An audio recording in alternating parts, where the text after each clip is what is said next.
On the mercy you withhold. My dear friend, I have been thinking about something I watched this morning. A small bird landed on the branch outside my window, misjudged its footing, and tumbled briefly before catching itself. It did not sit on the branch afterward, punishing itself for the error. It simply adjusted its grip and began to sing. I found this unreasonably moving, and I think you will understand why. You carry something heavy, and I suspect you have carried it for so long that you have forgotten what it feels like to set it down. I am speaking of the catalogue you keep, the long and detailed record of your own failings.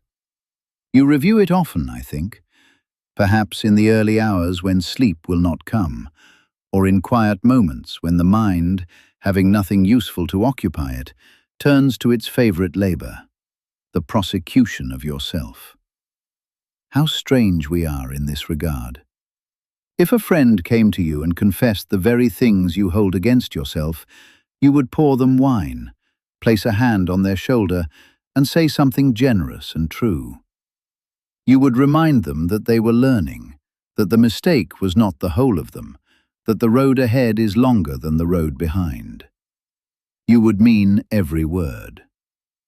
And yet, when you face the mirror, you become the harshest judge in any court.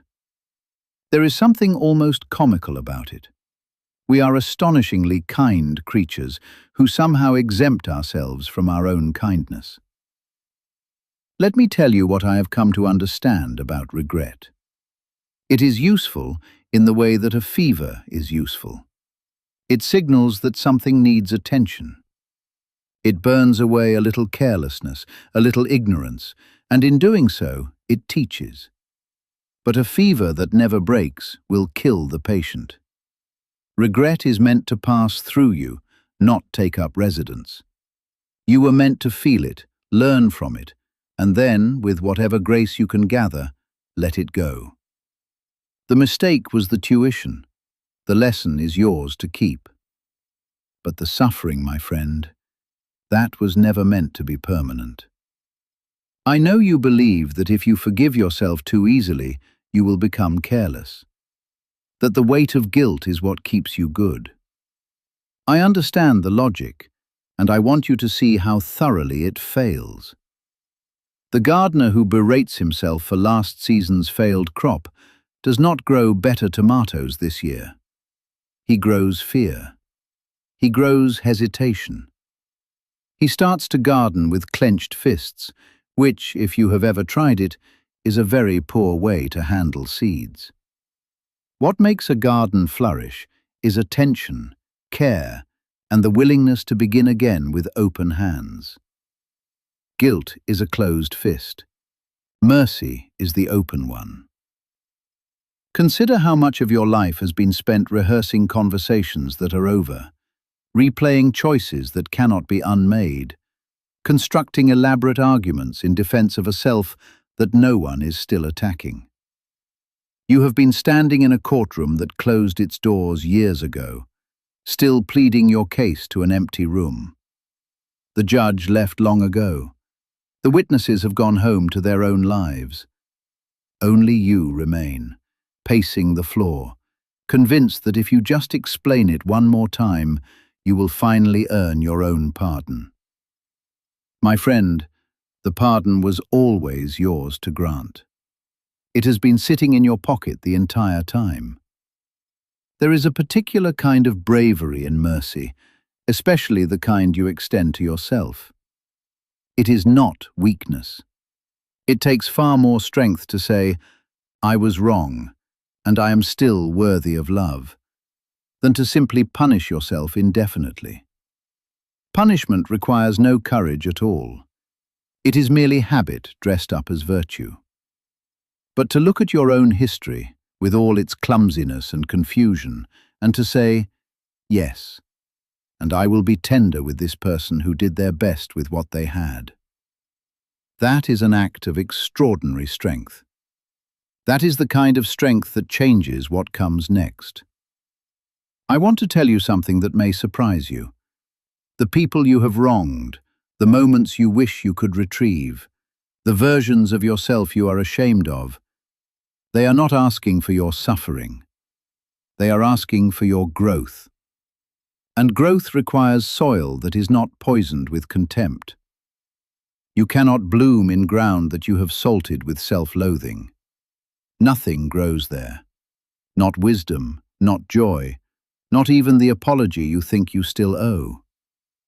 Plant yourself instead in the rich earth of honest reckoning. Say, I did that. I learned this. I am still becoming. Think of how bread is made. The dough is kneaded, stretched, pressed, and folded again and again, and then it is given warmth and time. If you only knead and never rest, you get something tough and unyielding. The rising is essential. The pause is where the transformation happens. You have been kneading yourself for a very long time now. Perhaps what you need is not more pressure, but more warmth. Perhaps what you need is to let yourself rise. I have lived long enough to notice something that delights me about the human heart. It is remarkably resilient, not because it is hard, but because it is soft. It bends, it stretches, it absorbs tremendous impact, and given even the smallest opening, it begins to heal. You have seen this in others. You have marveled at it. I am asking you now to trust that your own heart is made of the same material. It is not the exception. It is not uniquely undeserving of repair. Here is what I wish for you. Not a life free of mistakes, for that would be a life free of daring, and I would not wish such poverty upon you. I wish for you a life in which you make your errors honestly, learn from them bravely, and release them gently.